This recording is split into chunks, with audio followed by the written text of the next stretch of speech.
This is the Digital Savage Experience Podcast, hosted by Prokopchuk, bringing you all things digital marketing, tech, business, and motivation. What's stopping you from becoming relentless in all aspects of life? Are you ready to become a digital savage? Let's get into today's episode.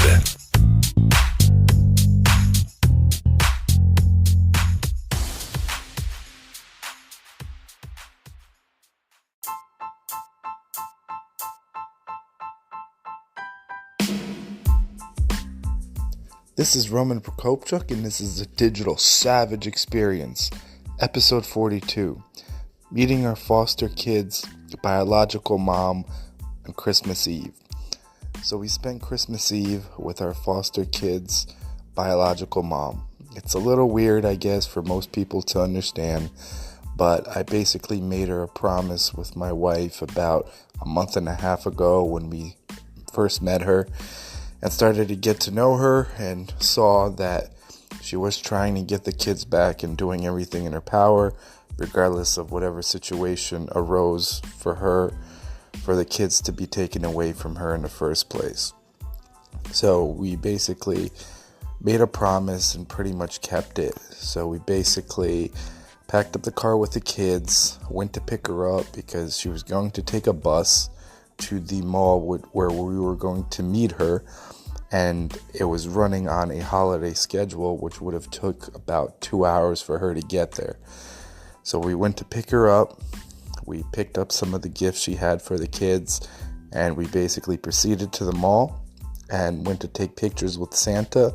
She took pictures with the kids and Santa, then pictures with the kids alone with Santa, and then we all took pictures together with Santa. We took everyone out for a nice lunch, and she got to exchange presents with the boys, as well as go to a play area and play. So a lot of people are hard to understand what actually, transpired, or, why we decided to do this. But, I think it was the right thing to do. In terms of the foster care system, obviously, a lot of people get their parental rights terminated and don't try to get the kids back. This person is genuinely trying to get the kids back, regardless of her socioeconomic current situation, in terms of being impoverished or anything of that nature. That shouldn't really play a part in terms of her being able to care for the kids. At the end of the day, they're still her biological kids. So we knew she was going to be alone on Christmas Eve. So we basically made that choice together. And it was actually rewarding, and we're glad we made it. She got to have that experience and spend time. We got to know her a little bit more.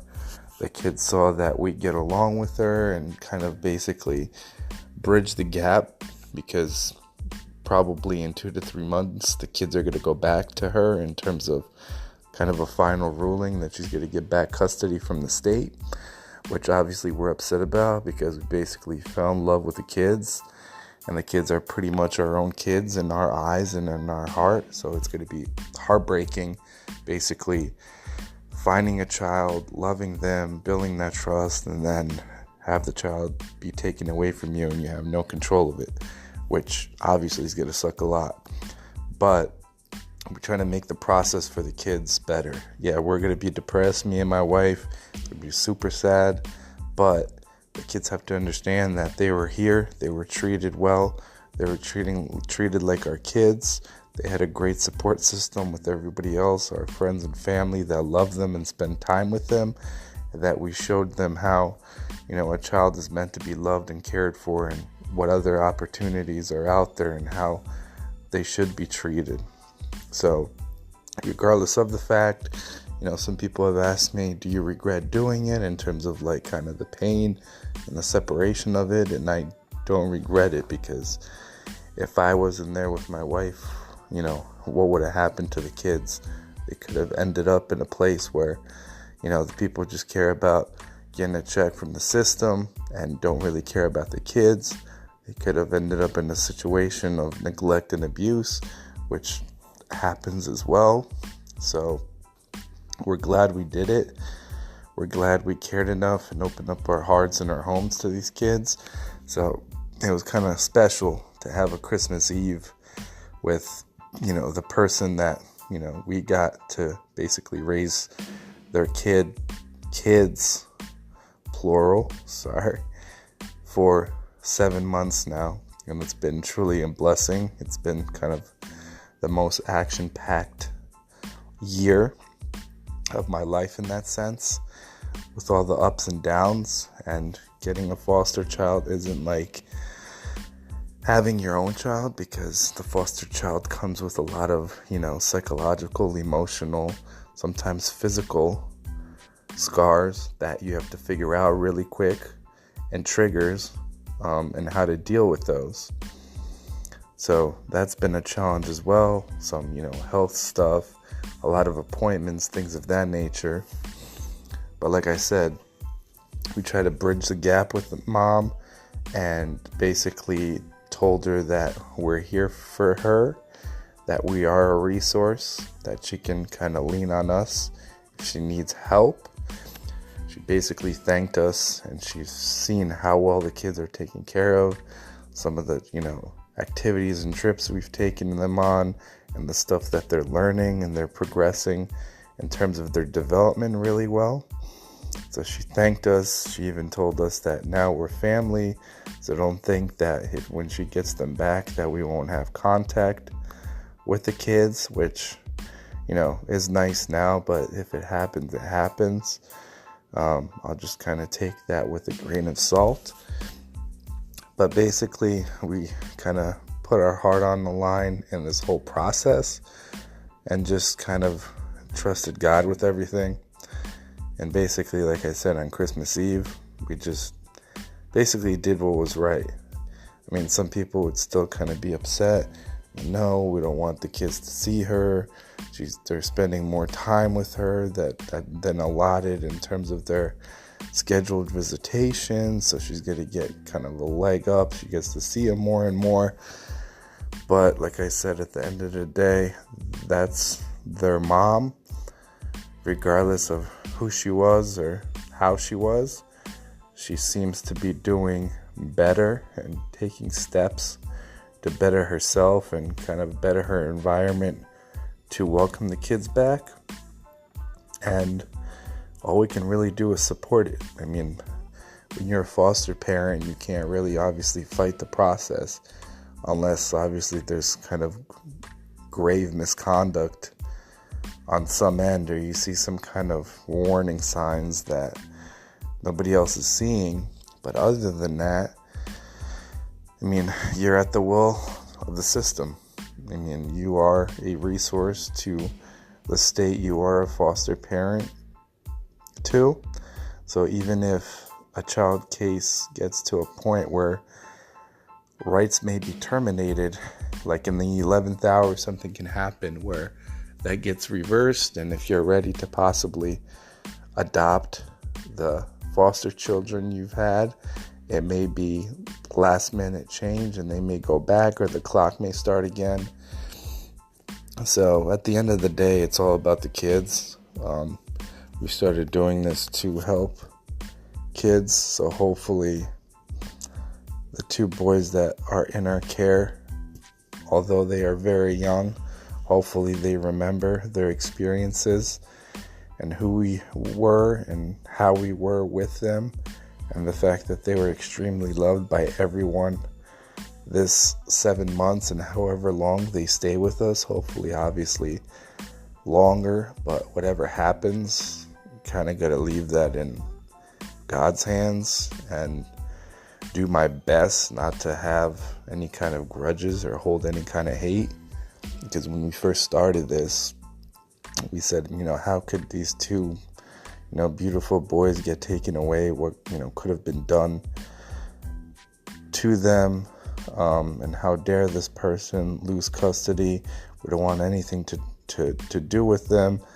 And then when we finally met her in person about 3 months ago, we saw that, she's human. She cares about them. She's concerned. She's thankful for the care that, she's clearly seen that they're well taken care of, they're well adjusted. So it's been a learning process for us as well, how to, communicate with the biological parent, how to communicate with, all the state agencies, all the kind of the medical things that are involved. So it's been quite a process, but like I said, almost overall a blessing regardless of any hurdles or speed bumps that we've experienced.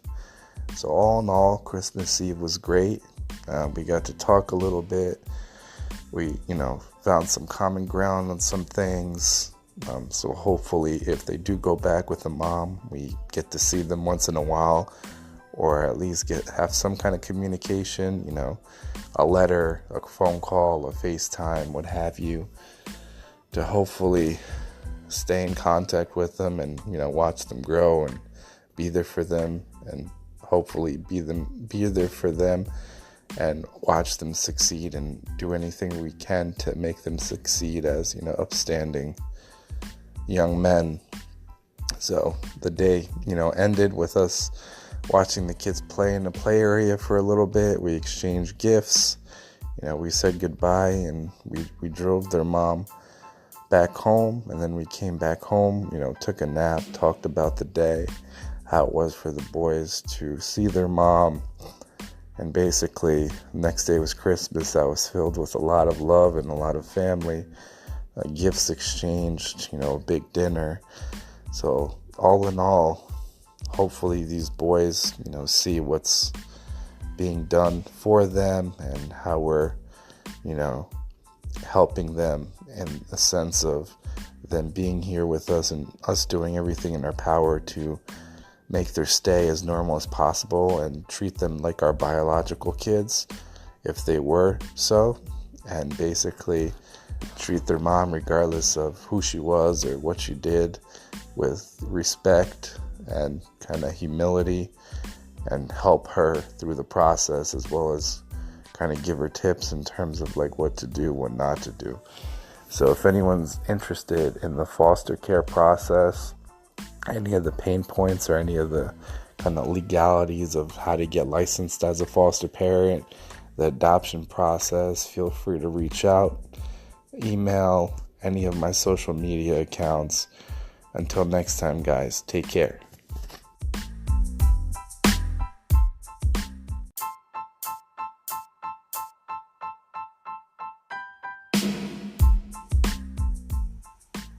Have you ever thought about starting your own podcast? When I was trying to get this podcast off the ground, I had a lot of questions. How do I record an episode? How do I get my show on Apple Podcasts, Spotify, and all the other places people like to listen?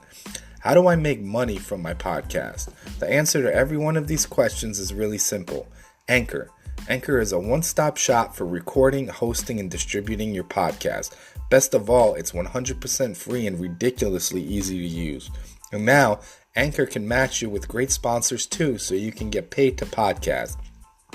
Without Anchor, I don't think I would have ever started a podcast. It's so easy to use, and I record most of my episodes from my phone. So if you always wanted to start a podcast, make money doing it, go to anchor.fm/start to join me and the diverse community of podcasters already using Anchor. That's anchor.fm/start. I can't wait to hear your podcast.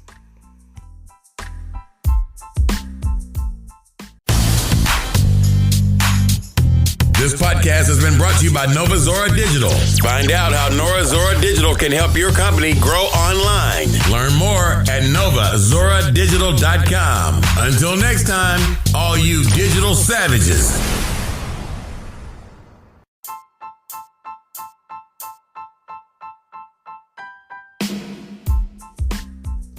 This is Roman Prokopchuk, and this is the Digital Savage Experience, episode 43.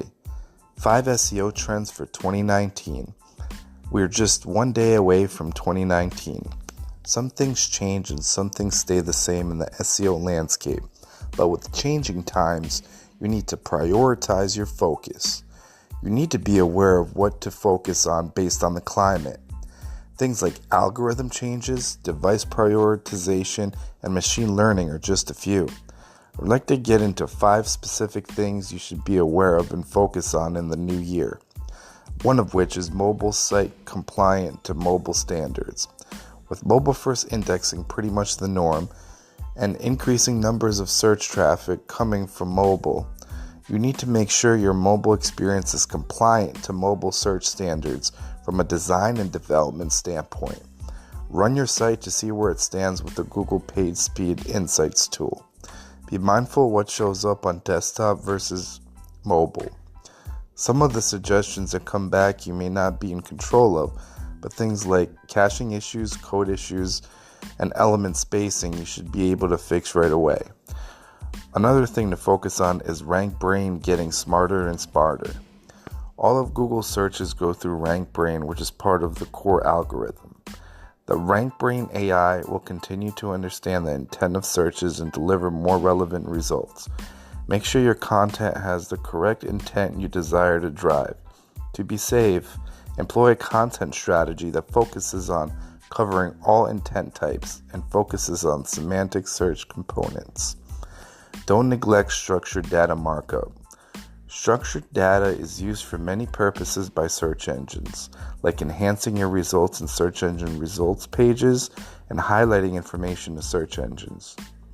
New markup is created over time and helps you stay current with advancements like voice search. In 2018, new schema.org markup was created for voice search. Schema.org and Google came up with a markup called Speakable. The markup lets Google Assistant to verbally answer marked content by converting text to speech. People like editors can use the structured data to specify which content they think is adequate to read out loud. Speakable began to be tested for US Google News. When a user asks Google Assistant anything related to news like, "Tell me the news about SEO," it searches web results and looks for marked up content that is relevant, and reads out loud the news article that is relevant and the news source. Google Assistant also sends the article source and 2 additional sources on the specified topic to searchers' cell phones.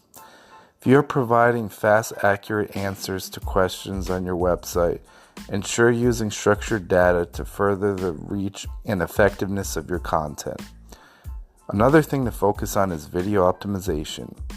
Voice isn't the only delivery vehicle taking the internet over. Video continues to hold its importance. Video traffic will continue to grow. Make sure your videos are transcribed as well as marked up with structured data. They are included on your website. Optimize your YouTube channel as well as test different video formats including short form. And the last being blockchain for SEO. With all the buzz about blockchain and its uses, it is safe to say the SEO industry will be thrown in the mix as adapters. There are many uses we would love to roll out, but one practical use that would hold value is using it in backlink validation. Backlinks aren't going anywhere. As a SEO pillar since the beginning, backlinks are still one of the best ways to correlate authority. Regardless of how blockchain will be used in SEO, we will soon see usage coming in 2019. Regardless of what you are focusing on, you need a core foundation of sound code, mobile friendliness, intent-specific content that adds value to the user, a strong natural backlink profile, and several other things if you are looking to succeed in SEO now and in the future, regardless of the changes. If you have any questions about SEO or any other form of digital marketing, I'm always glad to help. Feel free to contact me via email or any of my social media channels. Take care, guys, and Happy New Year.